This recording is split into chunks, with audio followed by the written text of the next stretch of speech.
Hello, this is the RPG Crawler, and welcome to another RPG News Roundup, this time for March 9th, 2024, where each week I take a look back at the week in tabletop, computer, and console role-playing game news and bring you the highlights. As always, we will start with computer and console role-playing game news. It looks like Unforetold Witchstone is being put on hold indefinitely. Due to financial consideration, the latest hotfix that's just been released, will be the last one moving forward, so there's that. It looks like 9 Dot Studio is coming out with Outward 2, a sequel to the somewhat difficult action RPG open world Outward. This one will continue more of the same, but include various non-combat encounters, some day and night cycles, seasonal weather, and so forth. There will also be additions to character customization and combat. They have also announced Witherbloom. It will target PC and consoles. It will feature a 4-player co-op as well as a post-apocalyptic fantasy setting. Developer Neon Falcon is coming up with a new entry into the Tokyo Xanadu series. As yet, it has no release date, but it will be developed for unknown consoles. It looks like it will be set in the city of Kyoto in a similar world as the first Tokyo Xanadu. Lord Amber Maze was announced. It will be targeting the PC and will be set in a world with frozen time, where a young hero looks to use a sword of motion to restore the flow of time and save the world. Rise of Pele's was announced. It has you playing a vampire and will feature turn-based combat with weapon crafting. You'll be able to recruit allies, expand workshops to work on legendary equipment, all in a world inspired by 18th century horror.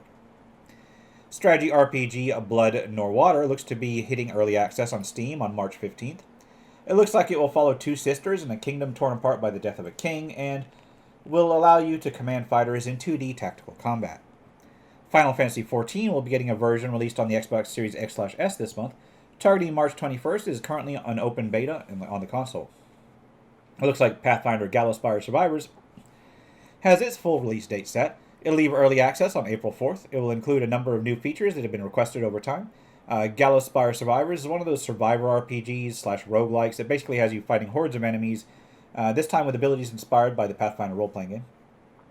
The rules aren't, but the abilities have names and such, so anyway. Dream Tactics will be releasing on April 15th. It is a strategy RPG that has pixel graphics with a grid-based battle field, allowing parties of up to 4 characters to engage in tactical combat. It is an homage to the Game Boy Advance tactical RPGs. Toho Genso Wanderer Foresight will be looking to hit Steam on May 15th. This is a fan game of the Toho project that follows Reimu Hakuri awakening in a shrine without her memories. It looks like The Legend of Heroes Trails Through Daybreak will be getting its English language version on July 5th. Latest in the Trails series, it has been available in Japanese for a while now. It will be targeting the PC, PS4, and 5, and the Nintendo Switch. Home of the Yokai is set for release on July 10th. It takes place in a world that makes humans and magical beings live together. You play a yokai keeper who maintains good relations between both types of beings. Persona 3 Reload will be getting an expansion this September. Episode Aegis will be a version of the post-ending storyline from the PlayStation 2 release of Persona 3 FES. It looks like it will also add a new dungeon, character, and so forth. It looks like they're also coming out with kind of a season pass for their expansion, so there should be more ahead. Hyperdimension Neptunia Rebirth Trilogy looks like it's coming to the Switch in the West. For some time this year, slated for some time this year, it has been available on the PC for a while now. They are remakes of the first 3 games of the Hyperdimension Neptunia series. It's where you play various personifications of different types of consoles. It looks like Dark Sky, a turn-based sci-fi RPG, will be slated for release in the 3rd quarter of this year. It used to be called Xenotheria, and it's set on a mining planet after unknown forces removed all spacecraft from the sky. Voin, V-O-I-N, looks like it'll be released later this year. A hack-and-slash action RPG will be targeting the PC and will be set in a dark fantasy world where you're an elemental servant of a mage tasked with being a weapon against a plague corrupting the world. It will have randomly generated enemies set up in various missions. RPG Maker With will be getting a release in the West. That's the console version, the newest RPG Maker. The Nintendo Switch version will come out in fall this year, with the PS4 and PS5 versions coming next. As far as actual releases go, Thaumaturge saw its release. Set in early 20th century Warsaw, it has you playing a person who can see mystical beings called Salutors. Blade Prince Academy is a tactical RPG with real-time with pause combat. It has you playing a squad defending a city from all kinds of threats, all while also dealing with their academic and social lives. So between battles, you have to make sure you study so you don't suffer. Then Ludus Mortis is a grid-based first-person dungeon-crawling blobber set in the catacombs under Imperial Rome. Roman senators have attempted to use necromancy to regain their power, which has resulted in an army of the undead and demons fighting against the Imperial soldiers and a school of gladiators, which is what you run. It looks like Solasta... I'm saying it looks like a lot. Anyway, Solasta Crown of the Magister got his PlayStation 5 release. The PS5 version of the game is available digitally and also has the Lightbringers edition that has all of the expansions as well. Zoria Age of Shattering finally saw its release. A squad-based tactical RPG with turn-based combat, outpost, and follower management. It is set in a fantasy world where you must lead 4 heroes with their own unique skills and perks. I got a little bit of a toothache, so don't mind me doing this a little bit. Stolen Realm is a simultaneous turn-based tactical dungeon crawler looter with action RPG elements. It has online co-op of up to 6 players at a time in a high fantasy, low-poly world. Robin Hood Sherwood Builders saw its release. It is an action-adventure RPG with base building elements where you play an outlaw standing up against tyranny and injustice within Sherwood Forest. Potions, A Curious Tale, is an adventure and crafting game more than an RPG, really, where you play a young witch looking to overcome obstacles with the various potions she brews. Between the Stars saw its final release. It is an action RPG space simulator that has you playing as the captain of an interstellar cruiser crossing the galaxy to save the Republic. While not RPGs themselves, several old classic Bullfrog games were released on Steam that might be of interest. They had been available on other Electronic Arts platforms for a while now, so it's just basically the Steam release coverage. There is Dungeon Keeper Gold, Populous, Populous 2, and Populous at the Beginning. Finally, in more somber general news, although it does impact manga and RPG and enthusiasts, Akira Toriyama has passed away. Known for his Dragon Ball series, he was also instrumental in character designs for a number of RPG and gaming series, not only those based on Dragon Ball, but also Dragon Quest, Chrono Trigger, the Blue Dragon series, and Sandland, which is having its own RPG release coming up in April, so he will be missed. For now, let's move on to tabletop role-playing game news. It looks like Chaosium is hosting a design challenge. Hundreds, and indeed it seems a few thousands of dollars in prizes for the various winners are at stake. Basically, you'll have people submitting a pitch, budget, outline, market analysis, and selling points of a proposed new game using their basic role-playing game engine, so basically a way to suss out a decent products to boost their library or to attract more people with business minds. Then it seems Steam Forwarded Games is partnering with Cobalt Press to produce a Tales from the Valiant starter set. More details will be available later. NASA has released a tabletop role-playing game supplement called The Lost Universe. It is a system-agnostic offering that does have fantasy elements but involves real-life science and the search for a lost space telescope and missing researchers. Onwards towards minor and PDF releases. Necromancer Games has Razlam Asylum for 5th edition. It is a Tier 2 adventure taking place in Razlam Asylum, an institution for the criminally insane. Something horrible has happened and the place is currently in a state of utter chaos. The Green Maiden from Kobold Press is a 5th edition supplement focusing on creatures of nature. It includes a variety of low CR plant monsters as well as the Green Maiden, a succubus infused with a spirit of nature.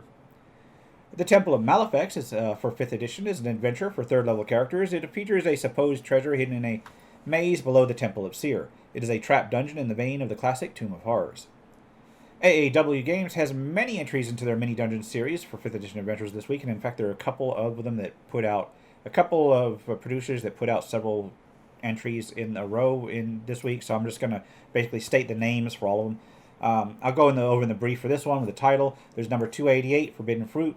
Number 289, Shadows of Madness Rebooted. Number 290, Harrowing Rescue. Number 291, Ho Ho Ho No. 292, Double Cross. 293, Sanctuary of the Lost, Seers. 294, Standing Stones of Selene's Beach. 295, Buried Evil. 296, Kindly Beast. 297, Unholy Heart.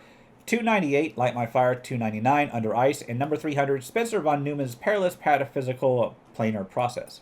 Those are all for AEW Games Mini Dungeon Series. Dime Novel Adventures has a pair of adventures in their Tales of the Titan Mask series. Iron Mask in the East, suited for level 1 to 3 adventures, with a new city plot hook and focused on investigation, and then continues with Whipcracks in the West, suited for level 3 to 5 adventures. Grim Press has a couple of offerings in their Cabin Crawl series, as I said. 5th edition Dungeons, there is number 37, Mingling Magics, number 38, Spellbound Guardian, number 39, Tower Taunt. The Feast of Hunger is a 5th edition adventure featuring a supplement where the inhabitants have disappeared, drawn to the nearby woods by an inescapable hunger. Water Crisis at Skyward Cliffs is a 2-dungeon mini-fantasy setting for 5th edition. It is suited for solo play, starting with a level 1 character with no GM. Dragon Carnival is a Session 0 adventure that guides players through the character creation process through minigames and encounters in a carnival. The Baron Compendium is a campaign setting suited for 5th edition. It details the world, over a dozen subclasses, 4 full classes, variant features, 5 character races, 2 campaigns that go from 1 to 20, as well as hundreds of pages of NPCs, spells, items, and so on. Chillmaster's Toolkit is available in print and is a collection of GM tools that support Arctic environments. Dark Forest is a supplement for the Gene Funk 2090 system, which uses the 5th edition rule set and is a setting book for levels 1 to 8 set in a biopunk style of dungeon adventure. Legacy of the Giants is a compendium of 5th edition material inspired by Norse myth and legend. It features 4 races, 50 feats, a set of rules for rune carving, 65 runes, a Titan pantheon inspired by Greek and Norse myth, some runic spells, some magic items, some subclasses, as well as a wider range of monsters. Fantasy Forge Games has 2 5th edition classes, the Chronomancer, a class that manipulates time, and then the Flying Swordmaster class. Dennis Muick has a set of 5th edition classes, seemingly converted from prior editions. There is the Shintao Monk, the Shape Changer, the Shadow Scout, and the Ninja Spy. Illicon's Tome of Opportunities is a 5th edition sourcebook that includes 2 full classes, 14 subclasses, 8 new magic items, 13 new spells, and a bestiary with new monsters. Gaming Brew has Oath of the Dragon Knight, a 5th edition subclass for the Paladin, and it features paladins who dedicate themselves to powerful dragons. Surge of Magic is a compendium of material for 5th edition. It includes 30 new spells, 40 feats, 4 subclasses, 50 magic items, 11 monsters, various magical zones, generic rules and ideas for creating magical zones, and other useful resources. Yolthrum's Expanded Metals and Materials is a 5th edition compatible supplement that provides a number of new magical metals to make things with, 29 new metals and alloys that have innate properties that can be considered magical items in and of themselves, along with lore and other material. Alduin Dane's Rings of Power is a collection of technically system-agnostic, but also useful for 5th edition rings, specifically of the magical sword. RPG Gamer has a few adventures for their modern horror-style 5th edition materials, Shadow over Redton and Prince of Lies. And Publishing has the Gate Pass Gazette, issue 22, available in print for advanced 5th edition, one of the monthly magazine series that offers new material for that system. It includes exploration challenges for tropical forests, rare skills that deal with elements, new wizard archetypes, etc. Elven Tower has Dungeon Vault Magazine number 43, a magazine with a collection of 5th edition and Shadow Dark material. This one includes 10 original adventures, including a mix of dungeon crawls and exploration, along with a level 1 settlement. The Rats of Ulgol from Menagerie Press is a Shadow Dark adventure collection for levels 1 to 5 characters. It actually includes a collection of 8 different adventures set in various areas. You Carry the Fire is a survival horror dungeon escape adventure for Shadow Dark, available in print. Is suited for level 0 characters and is a mix of sci-fi horror and old-school dungeon crawling.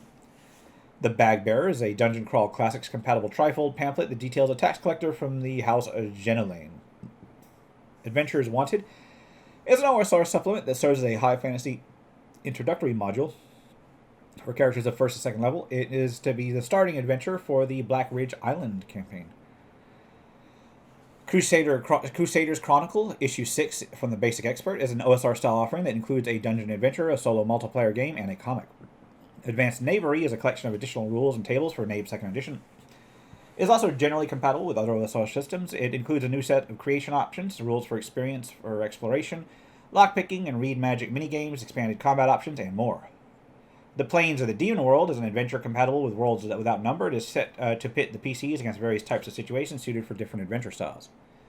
The Yellow Hand has a collection of offerings for the Draconicus RPG. It is a fantasy role-playing game meant to work in tandem with the Draconicus board game.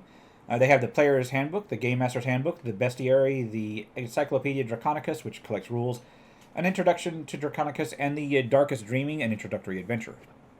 Oops, All Oozes is an adventure for Troika.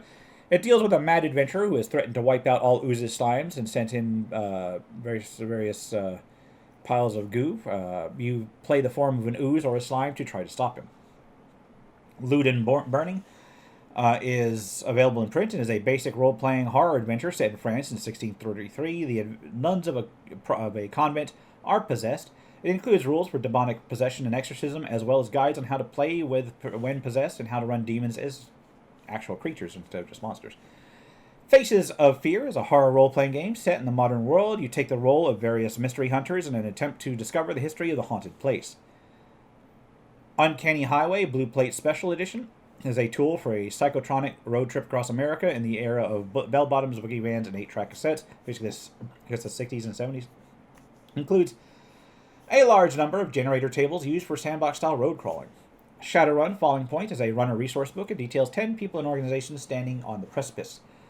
Palladium Books has Rift's Titan Robotics sourcebook and offers details on various models of giant robots, power armors, weapons, gear, vehicles, and much more. 6 Weeks on Zephyrus 2 is an adventure anthology for Stars Without Number. It is the second of a planned series that presents a setting inspired by and emulating low-budget 80s sci-fi movies and TV series. Modiphius has a few missions for Star Trek adventurers. There's alternative truths, synthetic diplomacy, and conflict of values. Blackwash 2385 2nd Edition is available in print as a sci-fi role-playing game set after a war and during a time of rebuilding in the galaxy. And finally, There Is No More Laughter Left on Earth is a rules-light, story-focused game of spacefaring black comedy. You play as a crew of a dilapidated spaceship pursuing various misadventures amongst the stars. And with that, let's take a look at role-playing game crowdfunding. Remember that contributing to a crowdfunding campaign should be done only at your own risk. Doing so is no guarantee of even receiving a product mentioned here is not an endorsement, but it is for informational purposes only. And this week, a few console and role-playing game Kickstarters caught my eye. We'll start with Breath of Thunder, which looks to be a turn-based JRPG inspired by 90s-era titles that will be targeting modern as well as legacy consoles, such as the PlayStation Portable, Dreamcast, and Nintendo DS. It looks like it will include classic turn-based battles, a handcrafted visual aesthetic that harkens back to the late 90s, or actually the early 2000s in some instances. Star Deck looks like it'll be a roguelike sci-fi deck-building RPG. It has you playing a space smuggler trying to find their kidnapped sibling and assembling a deck of cards to engage in combat. Valafor looks to be a strategy RPG on an isometric grid and will feature dungeon crawling, auto battling, as well as kingdom building. It looks like there is a demo on Google Play if you want to take a look at it. Sugar Dew Island will be a sort of farming/life sim where you run a farm shop. It'll let you gather resources, deal with animals, raise pet companions, and upgrade your house, barns, and tools. And I know it's not strictly an RPG, but I know that many consider the farming sim-style games as role-playing game subgenre, so I cover them. Onwards towards tabletop gaming crowdfunding, we'll start with Surviving Strange Hollow. It looks to be a 5th edition supplement that includes a hand-painted art, multiple hand-painted arts, new rules, as well as stories for 5th edition, and features several big names attached. It'll include 10 plus subclasses, a full class, a new playable undead race, various new backgrounds and feats, new spells and magic items with many creatures, tons of encounter ideas, and so on. Dark Wizard Games looks like they're trying to fund two new softcover adventures. They will be suited for AD&D 1st edition and OSRIC/OSR systems, as well as 5th edition versions. There will be a Legend of Seven Golden Demons, suited for level 10 to 14 play, as well as Slime Pits of the Sewer Witch, more suited for lower levels, level 2 to 4 characters. Peck's Peril will be a one-shot for 5th edition. It has the group facing off against Granada the Hungered in a apocalyptic setting where humankind is forced to fight for its survival in the Empire's games. It's suited for level 5 characters. Then Adaptable Encounters, northern and desert settings, will be a set of toolbox offerings featuring kingdoms of the frigid north climate with Nordic-inspired encounters and then desert-inspired encounters and cultures. Eyes Wide Open in the Town of Wake looks to be a 5th edition adventure that features a sleepless town where a plague begins to claim those who fall asleep. Characters must find the cure before succumbing to exhaustion. Petra's Guide to Potions and Poultices looks to be a 5th edition supplement that will cover over 250 potions that you can brew, buy, or just find. It includes various wondrous items as well as a Physiker class with 2 unique subclasses. Technical Doctrine, Rat King, looks to be a 5th edition book focusing on rats, sewers, and with features on technical combat and support for solo play. Pantheon of Ethelon looks to be a 5th edition supplement detailing the 40 gods as well as thematic subclasses from Adventure Ripples. It looks like they're going to include legendary artifacts associated with them and focus on the surrounding. They're focused around the setting of Ethelon, which has been featured in their various adventures so far. Familiars and Companions for D&D 5th edition looks to be including a selection of ready-to-play familiars and companions to put into your game. It'll provide 40 magical familiars and companions for your players. The Village of Bray will be a cryptid-focused adventure for 5th edition as well as old school essentials. It features a village where witnesses have seen strange lights and a horrific creature amongst the trees of the flat woods. Various mangled bodies begin to turn up during the last 2 full moons. Any local mine has been found to turn up dry right before a cave-in. Born from Ice will be a Stone Age RPG setting for the 5th edition. It includes a full level 1 to 20 campaign as well as suitable player options for a prehistoric world. Harrowsport Harbor looks to be a campaign setting, generally a system-agnostic setting, but with 5th edition stats focused around a harbor and its local environments. Planestrider's Journal looks to be a planar-focused set of material for level 4 and up, advanced 5th edition, as well as 5th edition in general. Actually, wait a minute. I misread that. It's just 4 level up advanced 5th edition as well as 5th edition general for fair number of levels. She looks like 7th level. It'll include a new cosmology with new planes, player options, web ships to move between them, various monsters, and an adventure. The Valley of the Pharaohs 40th Anniversary Edition looks to be an offering from that has been licensed from Palladium, although it was published separately. It covers the Kingdom of Ancient Egypt, the New Kingdom, as well, and is remastered from a boxed 1983 version. It looks to include a game system with D20-based rules combat, as well as an expansion in terms of cultures, backgrounds, and more from the original. Alt Europa looks to be a fantasy tabletop RPG set in antiquity. It looks to include historical European mythology with certain fantastic elements and feature customizable character design, well-researched world building, and a realistic tone, despite the presence of magic. Oh well. Fey Earth looks to be a tabletop RPG set in an alternate 19th century Earth. It is during a sort of alternative style where the creatures from folklore and myth are real and live alongside humanity.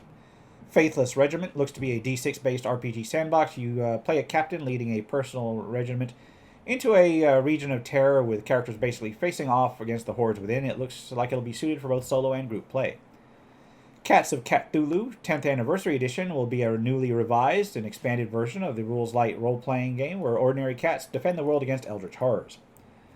The Far Roofs looks to be a tabletop RPG about talking rats and various god monsters. On the roofs of a city, you play as humans who get swept up in the rats' adventures. Finally, there's Shadow Ops, a tabletop RPG of cinematic espionage action. It looks like it'll feature mechanics that are intended to create over-the-top action while being easy to run. And with that, I'm going to wrap things up here. This has been the RPG Crawler, my RPG News Roundup for March 9th, 2024. As always, links will be below. If you like what you've seen, remember to leave a like, comment, get any feedback, and subscribe for more RPG content. I was going to spend all day and tomorrow recording more Baldur's Gate 3 for the secondary channel, but I got to see what's happening here because this is driving me nuts. Until next time, take care and goodbye. And if you are still watching, I would like to take the opportunity to thank my supporters, the top tiers of which are listed on the screen, without whose support I would not have been able to offer the variety of content that I have on this channel throughout the years. If you're feeling particularly generous and would like to join them, you can support the channel. There are a variety of options to do so. I have a Patreon, a Subscribe Star, as well as channel memberships enabled. If you are not in a position to contribute, simply leaving a like, a comment, or sharing my videos are all wonderful ways to help the channel grow without spending a dime, and are all greatly appreciated.